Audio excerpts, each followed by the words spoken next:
Still on the search of that one true love?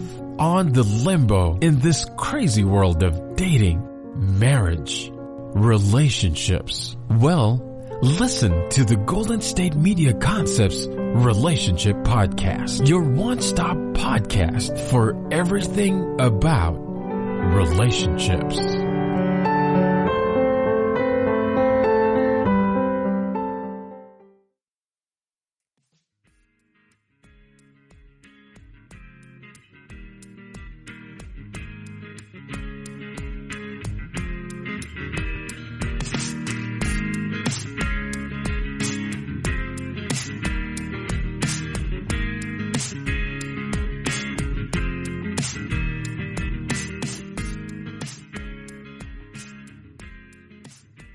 Hello and welcome to Golden State Media Concepts Relationships Podcast. I'm your host, John Johnson. I have titled this podcast, What Makes a Relationship Good? I've got a number of things here that are on my list, and I'm going to talk about why they're significant, what happens when they aren't present, and how to put them in place. So something that I think is in a good relationship is trust. I mean, that's really high up there. Commitment to the other person. I think showing that, having some vulnerability. I think a willingness to forgive, a desire or a willingness to learn and grow yourself. I think that's good in a relationship. The desire and the ability to say to your relationship partner how significant they are to you. Being able to express that. I think the desire to care for your relationship partner. See, these are things that make a relationship good. This is how you can help add value to your relationship. Having similar values about money, kids, religion. And I would say this, as I started to allude to, love, the feeling of love has the capacity to make you think about things you never considered before. Because I think in general, we can be pretty selfish. And when I say selfish, I mean that in the sense of self-preservation. See, that's a pretty important definition, distinction, understanding about selfish. What tends to come to mind in general when we say selfish, it's the sacrifice the other person for one's self kind of thing, for one's own self-preservation in a negative way, where they would trample on someone else and not have values. You see, that's a destructive part about being selfish. And unfortunately, or fortunately, that instinct for self-preservation makes some people think only of themselves. And the kindness and thoughtfulness about other people goes to the wayside. But love has the capacity to make you think of someone else's well-being above your own, which is why it is so powerful. So it leads me to ask the question of, what do you think love is, and how do you define love in your own terms? Do you look at other relationships and see things to do that would be a good example? That's something that happens in a good relationship. That is, you look to other good examples and want to bring them into your own experience and have your relationship partner feel good about that too. So something else that I have found is pretty important. It's the willingness to acknowledge your relationship partner, their value in a public way. And for some people, that's public displays of affection, PDA. Others, it's the hand holding. I think it signals a union, and I think that's a very subtle but very significant way of showing the value of this person that you were with, because we don't generally become intimate. And when I say intimate, I'm talking about the hand holding, the public display of affection in that sense. We don't do that with everyone. We do that with people who are very important to us, having people in our personal space. So we see that as significant. And I think that's a pretty universal acceptance or understanding of someone's significance to you. So I'm going to talk about why these are significant. And I'm going to go back to the very first one I mentioned, which is trust. That is the foundation for any relationship of value, is trust. What we expect and how we operate ourselves is we understand, there's an emotional component to it now where you're investing in not only yourself to be in the relationship, but you're investing in this other person. And you want to feel like that really matters above, say, the experience that they would have with other people. Here's what I'm saying by that. You become involved with this person and you want to be significant. You want to feel important, and when they reciprocate, that helps build the trust. You go into relationships not knowing how they're going to turn out.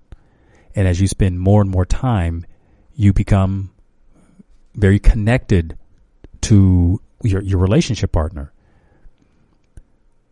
And the one thing that comes up over and over, at least for you emotionally, is you can begin to express your feelings of affection and vulnerability, and you want to trust that that person is not only just hearing them, but they are feeling them and understanding them in the way that you want to be felt, heard, and understood. This is important because this isn't something that's a throwaway. This is something that you are investing your time and effort into.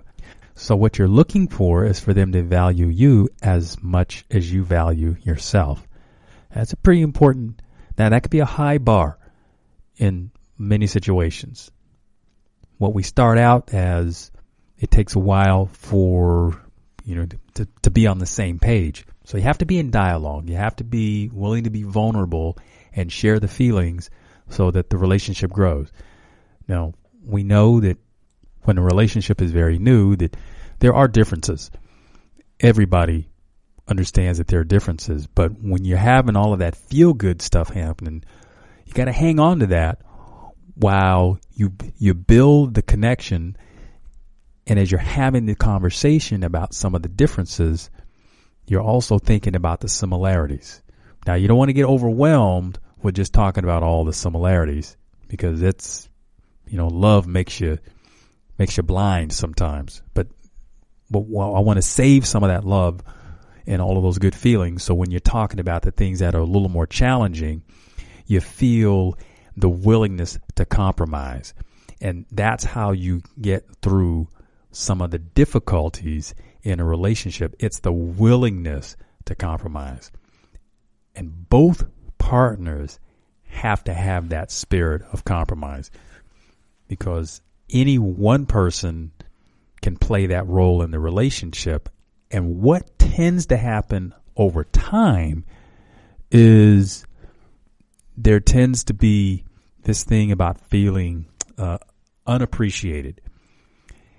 And unappreciation, to borrow a word or to make up one, to coin a word, tends to lead to the kinds of things that become destructive to a relationship, such as being passive aggressive or feeling ignored and having hurt feelings and not creating the space where you can discuss these kinds of things. So that's another important aspect of a good relationship, is creating the safe space to have conversations. Now, I mentioned vulnerability for that very reason, because without that vulnerability, that willingness to strip away all of that armor that we all carry because of our experiences in the world, you got to put that down for the relationship so that you can discuss things openly and honestly. Now, one of the challenges that people have about being open and honest is sometimes they can't describe how they feel very well. It takes a bit of doing. You might have one partner that's very articulate and in very good command of their words and writing things and can express themselves very well, and then the other partner doesn't do such a great job at it. So something that would happen in a good relationship, or what makes a relationship good, is when You notice how sometimes you have relationships where one partner finishes the other sentences? Well, that's because of that close connection. Well, this can be an opportunity for you to develop that bond where you can empathize with what your partner is going through and being able to express themselves and help them through that. And that's a great thing to be able to do for your partner. I'm going to take a break here, so stay tuned, and I'm going to talk a little bit more about some of these topics. The GSMC Sex Podcast is a show that examines all aspects of sexuality, from physical to emotional to spiritual. Join our hosts as they discuss age-old questions, common misconceptions, and the latest topics surrounding sex. They'll tackle topics about sexuality from the complicated to the hilarious and everything in between. GSMC Sex Podcast is your show for all of your questions about sex, even some you might not have thought of yet. Download the GSMC Sex Podcast on iTunes, Stitcher, SoundCloud, Google Play, or anywhere you can find podcasts. Just type GSMC in the search bar.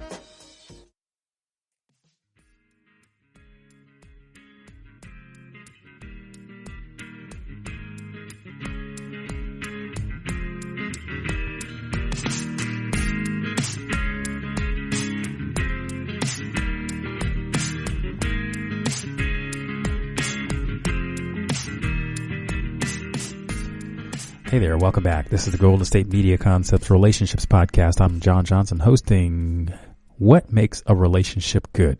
Now, I'm going to put this one in your ears, and I'm going to talk about forgiveness. That is, willingness to forgive. As you know, when you start out and you're doing this relationship thing, you're feeling good about the person, you're taking off all of your armor, you're sharing your deepest thoughts and your secrets and really connecting with someone. You know, we're human beings. So what's going to happen at some point in time, that's a relationship partner is going to do something that hurts your feelings. And what's going to happen in that case is you hope that they recognize that something is amiss and that they come to you and they want to apologize for having hurt your feelings in some way, shape, or form. And not making excuses about it, but just trying to deal with it head on. Now, the thing about being the person that is hurt, and this could be very hard to do. We all have our own way of coming to things. Now, some people are really quick to forgive when something goes wrong. They understand it. They can get their head around it. And others can be really, really slow to come around. And, you know, this is something you want to know about your partner. That everybody has their own way of coming to things, and you can't force the issue. But here's the significance of the willingness to forgive. I like it when it happens because it helps prevent that passive aggressive thing. I mean, if you can imagine that you've hurt somebody's feelings that you love, and you make an apology and they don't accept it. You made the apology in all sincerity. You didn't mean to hurt them, but when they're taking a long time to accept your apology, you're wondering, okay, well, what is it going to take? And in the instance of understanding both sides to this, now this can be really hard when you're the person that's hurt because you feel like, well, they owe it to me. Well, they owe it to the relationship because they want to keep the relationship intact. Now, I don't believe an apology should be just tossed out there without some feeling behind it, because some people are very easy with just casually saying the words, I'm sorry, and just wanting to blow it over. But there really should be some discussion about what the breakdown or what the hurt is about. Therefore, you can prevent this thing from being something that happens continually. So that requires communication. It requires dialogue, and you have to be willing to express yourself in a constructive way. Now, constructive is important. This means that you don't come out on the attack. You make I statements. I feel this way because this is something. And you need to know about yourself too. And this can bring up what a lot of people experience as, when they get into discussions like this, they're quick to start pointing the finger of blame at the other person. Well, you did this to me, and so on and so forth. That in and of itself doesn't necessarily help resolve the problem. Now, you're expressing something about how you feel, but it's not necessarily the correct way to solve the problem. Because when you're blaming someone for something, when we're talking about feelings here, because feelings are yours. Now, you can own them, but you can't necessarily blame somebody else for what you feel. You got to take responsibility for that. And by doing so, you also can change how you feel. Now, that's a big leap because different problems require different ways of solving the things. So I just sort of gave you a hip shot to how this works. But when you're discussing problems, now sometimes you might need a referee. That'd be a pastor or a minister or a therapist or somebody like that who can help you navigate some of the challenge of this. And you can listen there. I've got several podcasts on how to do this conversation and the problem solving. But I'm here emphasizing the discussion about what makes a relationship good, and when you've been hurt, being able to express that hurt in a way that your partner can hear it, understand how they contributed to it, and then know what to not do in the future. So it takes a bit of discussing, having a conversation to work this out.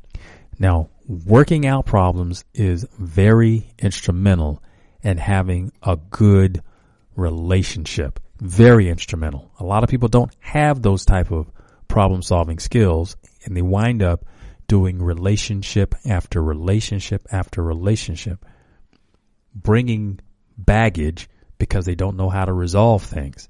And that takes some doing.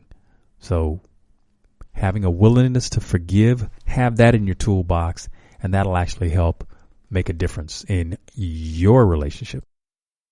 Another something I think is important is knowing, how do you define love? What's in your experience is an expression of love? Now, we have lots of examples that we can draw from. Many of us draw from the examples that our parents have. So maybe they said nice words to each other. Maybe they gave a nice gift, a touch. Maybe they did nice things for each other. And these are examples of how we can express some love and affection to our relationship partner. As I started to say, that, we might see these from, our parents or our grandparents. And sometimes people use what they see in the media as an example of a role model. And now that can be a little tricky, because what we see in that regard might be about selling something to you as an expression of love. But does it really fit with who you are? For example, maybe you like words of encouragement or affirmation. See, that's a feel good that a lot of people really appreciate. And that goes right to the heart of who they are. Some individuals like it when you give them a touch on the hand or give them a hug. Other people like the fact that you give them a gift, a physical gift, or in the case of some, it's an act of service. Maybe you go wash the car for them, or something that shows that you are thinking about them specifically. And these things are really nice when you think about, if you have a partner who rarely thinks about themselves. I mean, they're constantly giving, they're constantly putting themselves out there for other people, and for you to turn the tables on that and really show them how special they are, and acknowledging all the extras that they do to make other people feel good. See, that's the word of encouragement. And maybe taking another example of doing something special for them, such as making a dinner, getting a card. There are just a number of ways in which you can make your relationship good by having these acts that validate the value that your partner has for you. So I think it's important, again, to remember for yourself what does love look like for you? I'm going to take a break here, and I'll come back after this. Tired of searching the vast jungle of podcasts? Now listen close and hear this out. There's a podcast network that covers just about everything that you've been searching. The Golden State Media Concepts Podcast Network is here. Nothing less than a podcast bliss with endless hours of podcast coverage. From news, sports, music, fashion, cooking, entertainment, fantasy, football, and so much more. So stop lurking around and go straight out to the Golden State Media Concepts Podcast Network. Guaranteed to fill that podcast itch. Whatever it may be. Visit us at www.gsmcpodcast.com. Follow us on Facebook and Twitter, and download us on iTunes, SoundCloud, and Google Play.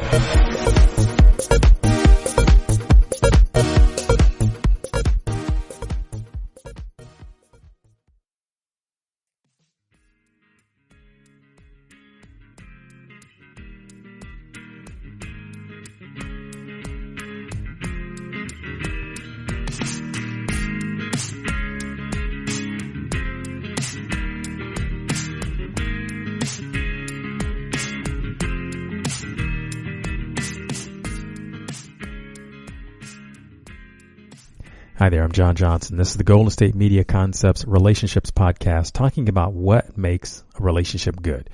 Now, speaking about love, here's a way to kind of grasp the concept. And it's of thinking about somebody else's well-being above that of your own. Now, think about that in the way that when you are in a relationship, your relationship partner thinks of you first. They make you priority one. Now, that feels awfully good to us when we are the object of their affection. We want that. And why are we in a relationship? Because it makes you feel good. Think about it from the standpoint of when you are in the presence of someone. If you want them to stay in your presence, make them feel good about being in your space.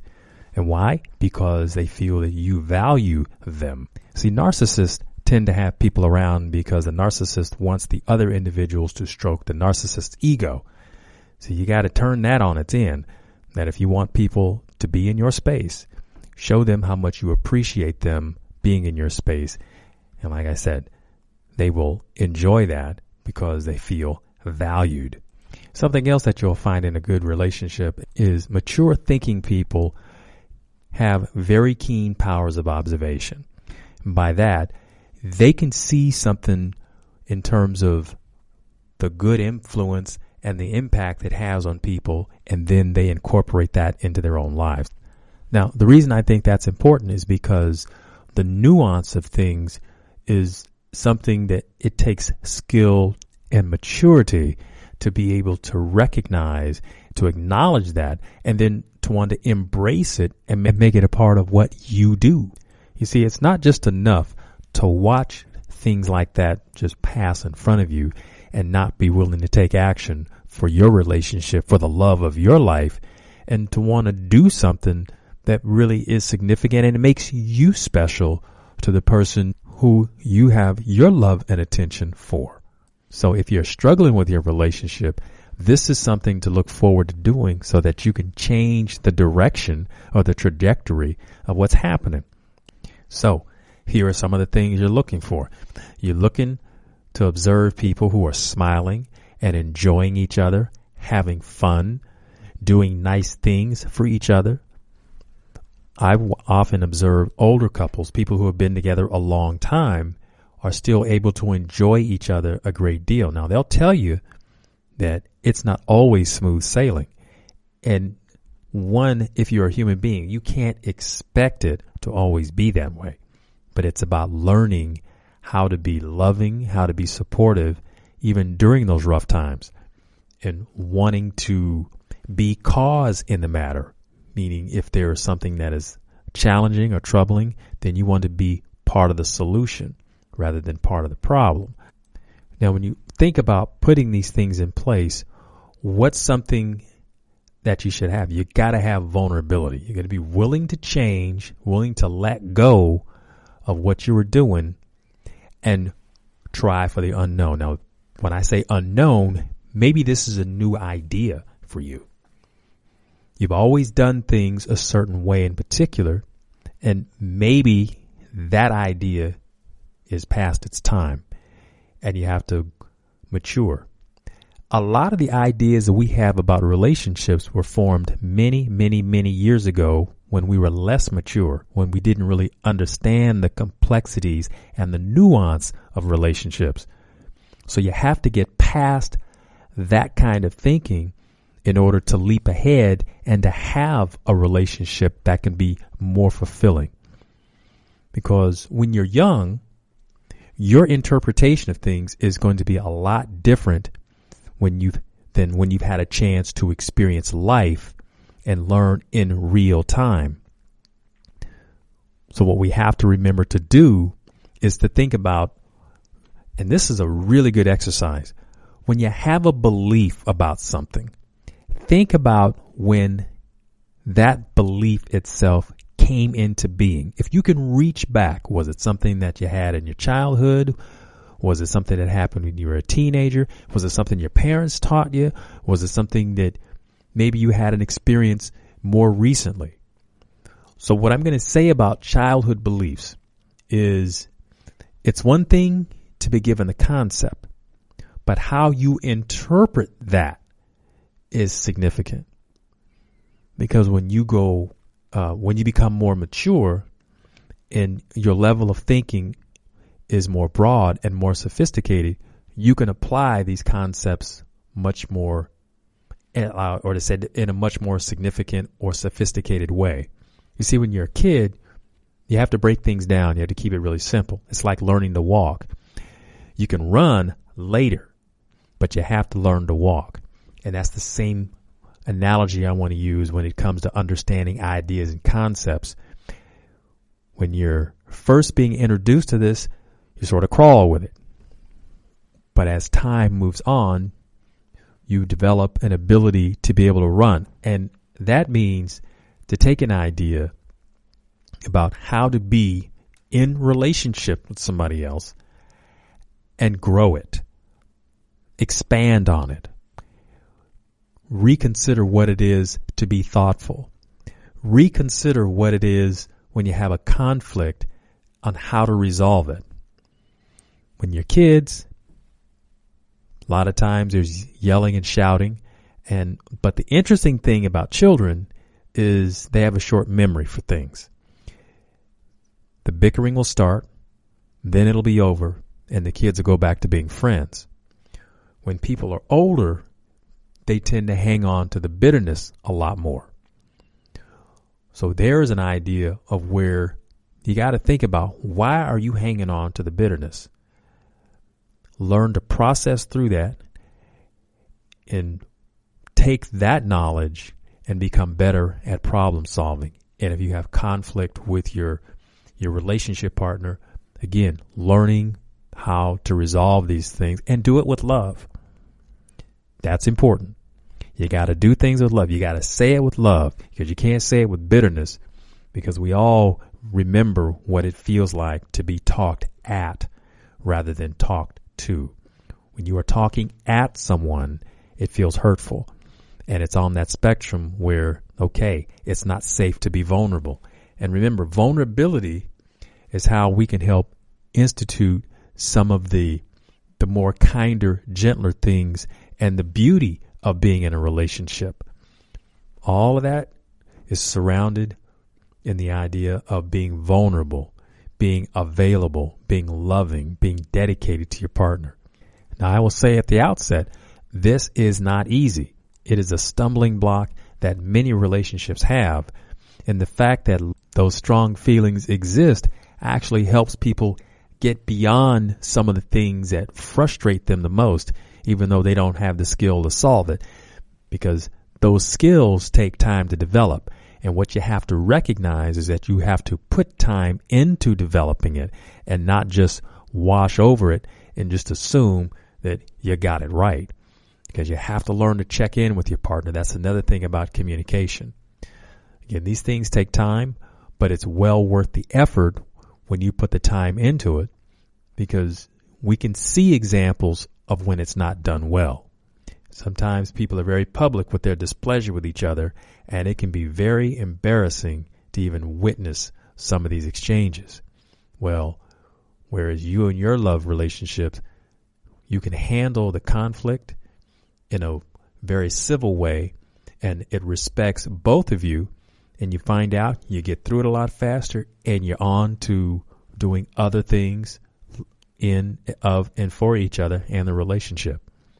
Like, I'm John Johnson, and I've been talking about what makes a relationship good. You've been listening to the Golden State Media Concepts Relationship Podcast, part of the Golden State Media Concepts Podcast Network. You can find this show and others like it at www.gsmcpodcast.com. Download our podcast on iTunes, Stitcher, SoundCloud, and Google Play. Just type in GSMC to find all the shows from the Golden State Media Concepts Podcast Network, from movies to music, from sports to entertainment, and even weird news. You can also follow us on Twitter and on Facebook. Thank you, and we hope you have enjoyed today's program.